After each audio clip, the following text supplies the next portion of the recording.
Good afternoon, everyone. Thank you for coming. We are here to give you a briefing as to the events of yesterday and understanding that it's an active and ongoing investigation, so a lot of questions that you may have and we certainly will have, we don't have answers to, but we thought it would be important that we share thus far where we are at. Let me introduce the Mayor, Jorge Elorza, to open it up and say a few remarks, and then I'll have the Colonel and the Attorney General speak as well. Mayor? Thank you, Commissioner. Thank you, Commissioner. Welcome, everybody. Good afternoon. So I want to thank Commissioner Parry and Chief Clements, and I also particularly want to thank the Attorney General, Peter Nerona, for being with us here today. So we had a terrible incident last night where a young man is now seriously injured and in the hospital. I think first and foremost, we all wish for him, and we are praying for his family and hope he makes a speedy recovery. As we head into the investigation and trying to reconstruct exactly what happened yesterday, I want everyone throughout the city to know that we are fully committed to making sure that we have a transparent and complete investigation.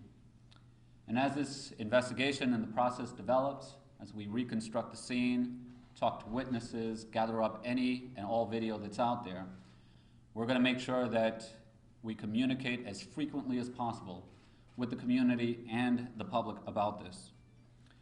The Attorney General is here. The Attorney General will speak a little bit more about his role in a second, but they've triggered the protocol for these kinds of incidents. And we welcome the Attorney General having a separate set of eyes over the investigation. And beyond the Attorney General's office, if the Department of Justice wants to be involved with this as well, we welcome their set of eyes as well. As I mentioned, we want to reassure the public that this will be a thorough and complete investigation, and we will also be communicating out regularly so that folks know the latest and are up to date. So I'll pause there and I'll hand it back to the Commissioner, and we'll hear from the Chief.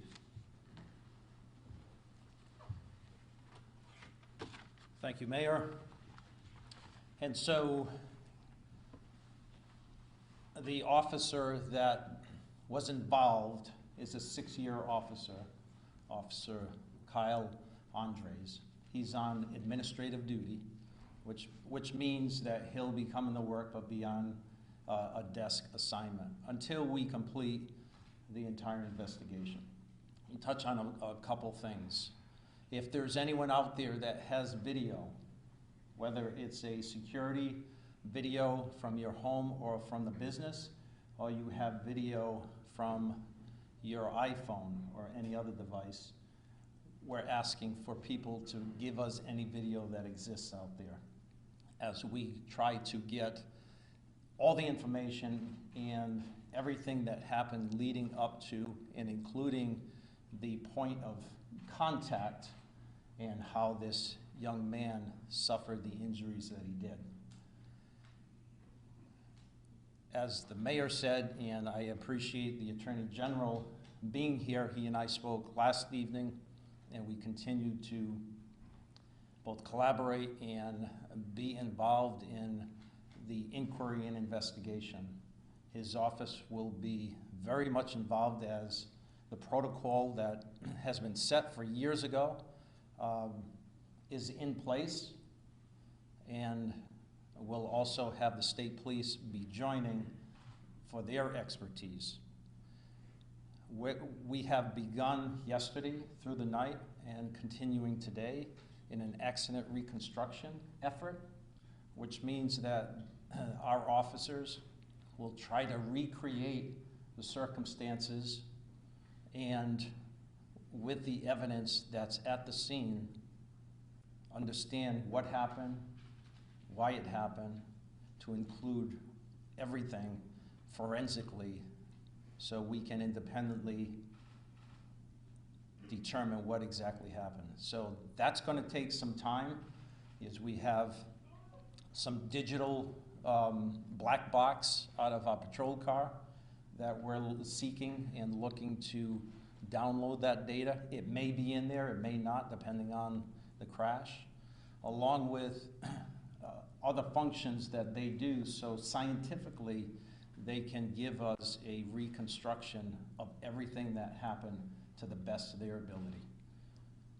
The state police have a reconstruction team as well. They'll be joining in a review. We want to get this right, and whatever they can bring to the table in their expertise, that's our goal and that's our intent.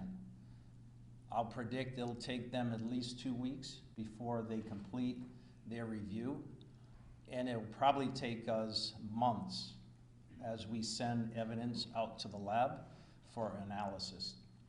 We hope, and we want to expedite this, but be thorough, that we have something to report, within 2 weeks. And if it's sooner, that's our goal. A lot of it is ongoing right now, and it will take a little bit of time. Let me ask the Colonel to come up and speak about the events of yesterday, what our patrol officers faced, and what led up to. As I said, we're not going to be able to answer questions that are obvious because we don't have those answers. Colonel Clements. Good afternoon. Thank you, Commissioner.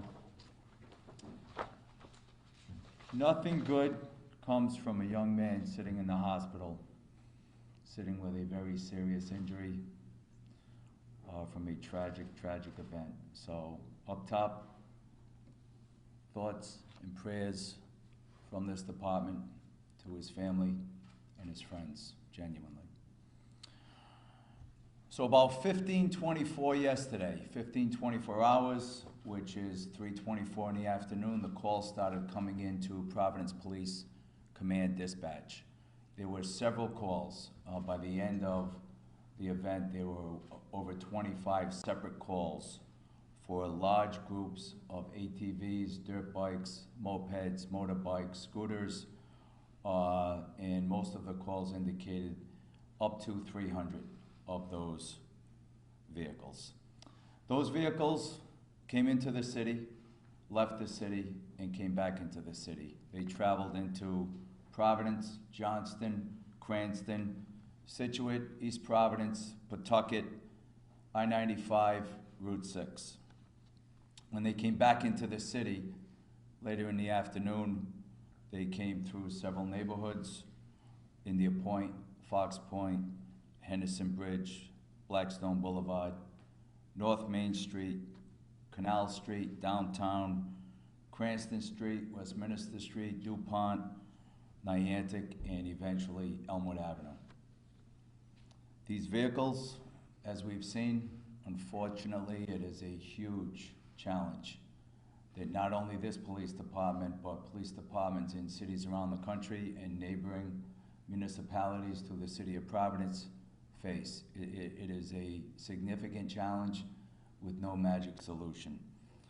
These vehicles operate in a completely unsafe manner, reckless, left of center, maneuvering into oncoming traffic, no regard for others' safety, including going through traffic controls, red lights, stop signs, and those dangers really are a challenge for us. So what we do in these events is try to monitor their path and follow them from a safe distance or from a distance. And the bikes overcome the police cars that you'll see videos of, have seen videos of, and may see more videos of in the coming days. The police marked units have their lights on and try to monitor them and escort them off main thoroughfares and hopefully out of the city. And that's what was occurring yesterday, right up until 5:50, just before 6 p.m. There was a large group exiting Providence on Elmwood Avenue towards Cranston. When at the corner of, right near the city line, Bissell Street, there's a small black moped which is in front of one of the marked units following, in a distance with his lights on. That vehicle, that moped, took an abrupt right-hand turn up towards the sidewalk of Bissell Street, mounting the curb, losing control, and it appears came into collision with a house. And that's what we had. And all the rest is, as the mayor and commissioner have laid out, under investigation. I urge everyone, and we are doing the same, everyone is quick as we talk about this to try to find out the next set of facts. I urge everyone not to rush to judgment, in that, look, we have to break it down. This will be broken down frame by frame, moment by moment. There will be all sets of eyes on it. We will be transparent. We will be forthcoming with the information as we can release it properly. It does nobody any benefit by releasing information that we have to retract and say, wait a minute, there was another angle, there was another camera, there was another witness. So we're looking for all camera surveillance video footage.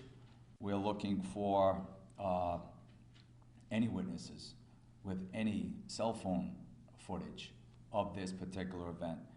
Certainly we're looking for the surrounding area, houses, residences, commercial areas, for that security footage. Body-worn cameras. We do have several pieces of body-worn cameras, but as you can imagine, if you have your body-worn camera on your chest and you're operating a vehicle, it's not going to be a great vantage point to view any of the activity. Over the course of the next 2 weeks that the commissioner identifies will take to do that thorough investigation with other sets of eyes on the investigation, we'll be completing the accident reconstruction. We'll be looking for any lab analysis from evidence that we seized with the criminal investigation crime scene unit in those statements. I urge anyone with any information from the public, from the media, from any source we can find, if you have information, please call it into the non-emergency line, or, I mean, we have so many connections in the community. Our cell phones are out there. If you have information that you think is important and relative and can be helpful, we certainly will take that, and we need that to be to have a thorough investigation. And I'll put it out there because I'm sure it will be a question. That type of bike technically is operational on the highway, but that specific bike was not. I mean, the moped is 50 cc. It was not registered, and there were no plates on the vehicle. The operator did have a helmet on, which is part of the criminal investigation crime scene analysis that we'll certainly be looking to get some technical information on with the crime lab. That's all I have, Commissioner. Thank you, Colonel. Let me address one other piece, and that is our policy on high-speed pursuits. And so there's either misinformation, and this is probably one of our top 3 high-risk policies in this profession, pursuits. We're a densely populated city, and it's really dangerous to conduct pursuits. Our policy allows pursuits under real strict conditions, and first and foremost is the safety of not only our officers, but innocent people, and those people that are trying to escape capture. So we really frown upon pursuits in this city for the right reasons, but you are allowed to pursue someone at high speeds, but you have to meet varying conditions. The policy is 5 to 8 pages long. It's a bit complicated, but we have drilled in this department, in this profession, in trying to get that right balance when you pursue and when you don't. We can chase But when you chase a motorcycle or an ATV or some other vehicle like we've seen in packs, it becomes real dangerous for everyone. And so that's our policy. Whether or not there's a violation of that policy, it's way too early in this inquiry.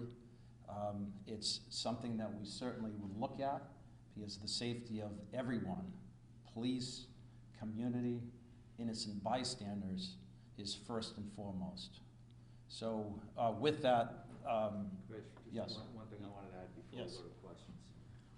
One thing I forgot to add before we do go to questions is, in everything I identified in the major portion of what we're looking for in the investigation, a major component of that will be if the police car hit the moped. That will be a major focus of the investigation. So are you saying now you're not sure if We- the cruiser hit? We are not sure of many of the facts, including that, correct?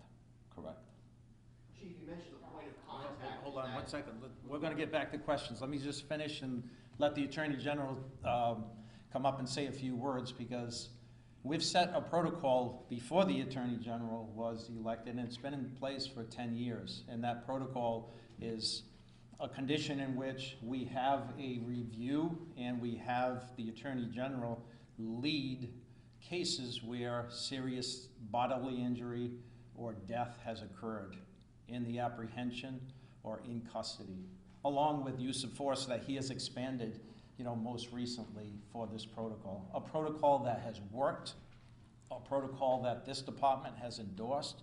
We're appreciative of that. A protocol that we reached out last night to his office and asked for that protocol to be executed. So we appreciate your office, Mr. Attorney General, and please come up and say a few words about your role and the role of the state police. Thank you, Commissioner. Thank you, Mayor, Colonel. Yeah, so last night, Commissioner Perry reached out to me and let me know about this incredibly unfortunate event. So the protocol that we're talking about is triggered whenever there is injury involving a civilian and a police officer. And the purpose of that protocol is to bring another set of eyes to the investigating agency. In this case, it would be, were they doing it without the protocol, it would be Providence. And so here, my office will be involved in the investigation, taking a significant role in it, along with the state police. And the purpose of that investigation will be this, to find out exactly what happened and what the consequences are of what we learn about the facts. I mean, that's what every investigation that we do comes down to, whether it be in this context or any other case that we do. We really can't draw any legal conclusions until we have a full understanding of what the factual picture is. And I understand and I'm conscious of the public's desire to know and get answers, to get conclusions very quickly. And I understand that impulse, and I understand why it exists. At the same time, we have to be very confident that we're getting it right for everyone involved. And so those are two things that are inherently in tension. They are inherently in tension. And so we recognize that. We're going to move as quickly as we can here. I'm really grateful to Providence for reaching out to us, as I said last evening, and to the state police for their willingness to participate in this investigation as well. Again, I want to go back and emphasize what I said at the beginning, which is this is a protocol which exists for this purpose. It's to bring other sets of eyes to an incident involving one particular police department, so that hopefully the public will take some confidence in those other sets of eyes, and that's what we hope to accomplish here. So thank you very much.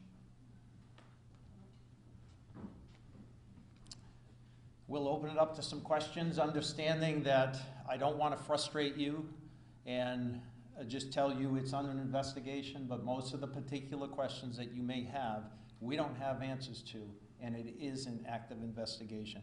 We'll be back with you if we have more information that we can share with you, but understanding that some of these investigations, like the reconstruction investigation. It's gonna take probably 2 weeks, but we wanna get it done, but we wanna get it right. So I'll open it up to questions. Commissioner, how does para factor into this? We heard NAACP President Jim Vincent calling for a third-party investigation. How does that factor in as far as a non-police, non-municipal, non-state entity examining this? Well, para has a role in a review, so their role would be review. We are actively investigating administratively, so when we have reports and when we can share those reports with para, we certainly would do that. I hadn't heard Mr. Vincent's call for a third party, but I can tell you that the Attorney General standing here, and although the state police are not at this point, they have vowed to provide their resources in this inquiry. Mayor, last night you said that, you repeated that the motorbikes, the ATVs are a nuisance, and a lot of residents want more aggressive enforcement. You said this is what happens when you're more aggressive. Do you believe this was too aggressive? No. This is the kind of thing that we talk about when we develop our policy. And believe me, we've looked at this from every which angle. Is there a way that we can stop the motorbikes from being on our streets? And everything is on the table. I mean, we've considered everything from drones to just like to additional details and squads assigned specifically to that. We have looked at every single angle. But again, what it always comes back to is our narrow streets, our densely populated, our busy streets. Everyone's safety is our first priority, and it's almost impossible to be aggressive without causing safety to someone out there in the public. So it's part of the considerations that we take. In this investigation, again, it's still early, no one really knows, but absolutely, these are the kinds of things that we're concerned about as we develop the policy. Mayor, when you had the demonstration at the water board and destroyed those vehicles, they had been confiscated. If this, what he was riding on, if that, would it have been confiscated if the police had found it? And is that the type of vehicle that would have been destroyed the way you destroyed those at the water board? Can you speak to that, Chief? The vehicle would have been confiscated. We go through a legal process to bring those seized vehicles to the point of destruction, and that's a legal mechanism. In all likelihood, probably not, because it's road legal. However, it was unregistered and it was expired registration. So again, it's technical, maybe, but there's no clear answer because it goes through a legal maneuvering. So was the officer pursuing him, or was he, from what I understand, the person on the bike, the man, he was at the back of the crowd, so was he pursuing that? This is all part of the thorough investigation that we're gonna break down frame by frame, all part of it. Do you have any understanding of who these people are? You have 300, you say 300 vehicles. Has this been escalating? It ebbs and flows. We've had routinely on weekends during the summer and the fall weather, we have 25, 50, 75 on a pretty routine basis. And at times we've had over 100. This was the largest group in that it was 300 in our recollection in the last couple of summers. So again, with social media, they can group up many bikes, many are from out of the city, some are from out of the state. So yes. Do you know who they are? For the most part, no. The local young men, we know a lot of them. I've had meetings with them. I talk to them. The command staff, yes. And look, the bottom line is here. This will probably continue to some extent. It is such a public safety issue. It is so dangerous. And even for these young men and young women who ride these bikes, we have to get to a better place where they can ride these safely. This is dangerous. Do you see a connection to the timing of this following the event you had just a week or so ago with the destruction? Nothing empirical or specific. It's anecdotal at this time. Possible. Was there damage to the cruiser, to the front of the cruiser? It looked like it was up on the curb. We will release all that in the final portion of the investigation of the reconstruction, and it doesn't do anyone any good to throw that out now. But yes, we'll put all of that out there with pictures describing It's a very technical investigation. It's 3D accident reconstruction. We'll do a portion of it from the Providence Police Department, the Rhode Island State Police, obviously with their highway traffic reconstruction expertise will be valuable. Can you say for sure that it hit anything? Did it hit a stop sign? Where did the cruiser hit it? Again, we have one video we're looking at now. We're looking for more, all part of the investigation. Steve? You mentioned the black box in the cruiser. What kind of data does that? Speed at the point of impact, speed prior to impact, maneuvering with the wheel, that as well, but it's technical. And we'll throw all that information out at the very end of the conclusion. It's not far different than what ordinary cars have. Correct. Providence does have a no-chase policy. I know you guys just said there are certain conditions. Can you be more specific into what those conditions are that would allow an officer to have a high-speed pursuit? Yeah, so again, we put this out there several times, and just to clarify, there is not a no-chase policy. There was never a mandate for officers of the Providence Police not to chase. What we do have is a pursuit policy. In the pursuit policy, it speaks about pursuing vehicles at a safe, reasonable, prudent manner. So there's not a, is that clear, that there's not a no-chase mandate from policy of the Providence Police. It's a pursuit policy to do so reasonably, prudent, safe. Can you say how many cruisers were involved in the pursuit of all of these vehicles? Over a dozen, because as you can imagine, and what typically happens, it is so challenging. With all the areas I identified, India Street, Blackstone Boulevard, so the east side, downtown, the west end, Elmwood, Hartford, so several of the identified neighborhoods of the city of Providence, each of those have a complement of officers. So there were, at some point during this roving of these 300 vehicles, 25 Providence police cars. Once they left their district, they would just announce what other district they were going to, and in the next district would try to pick them up and follow them in that manner. Steve, let me just, you asked how many were in the pursuit, and I want to be clear, there was 0 in a pursuit. If you see video, you see them more escorting than pursuing. Because they're escorting them? I'm sorry? They were escorting the criminals? Yeah, so what we do, we have 300, they're on both sides of the street. I think it's and the policy of the city of Providence that make it so dangerous so far, because when I was in Cranston Street, my life is just so dangerous. What are you going to say to the regular people that witness these people committing a crime? You guys do nothing. Right. Or you tying the hand of the police department? No, we're not tying the hand, and that's why, there's a perception that we do not pursue. We do, but in a safe way. It's frustrating to you. It's frustrating to the police officers because it's dangerous when packs of these ATVs are out riding anywhere in this country, particularly in Providence. You said that the investigation is going up to the point of impact. Will there be investigations into some of the actions police officers may have taken after the event? Because I saw on video one of the officers tugging on the victim's arm. Sure. That doesn't seem to be good first responder strategy for a person who just went into a wall. Sure. Yes. Chief, you'd mentioned the point of contact. There's a stop sign that appears to have been struck yesterday, skid marks all over that site. Is it possible there were multiple points of contact in this incident off Elmwood Avenue that we're looking at there? Because you can hear at least one. Is it possible there was more? Explain that again. At that particular location, Elmwood and Bissell, is there possible that there's multiple points of contact? Yes, yes, it's possible. Is there police? It's being looked at and will be reported on, yes. Is there police department video, whether it be from anyone's body camera, and you don't have dash? Not that I've seen yet, and again, this happened last night. All of that is in play.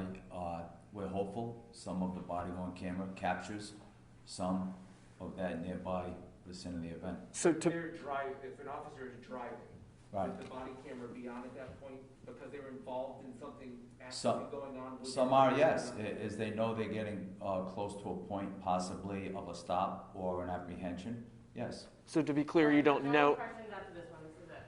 I just had 2 points. To be clear, you don't know if that body camera footage was on, correct?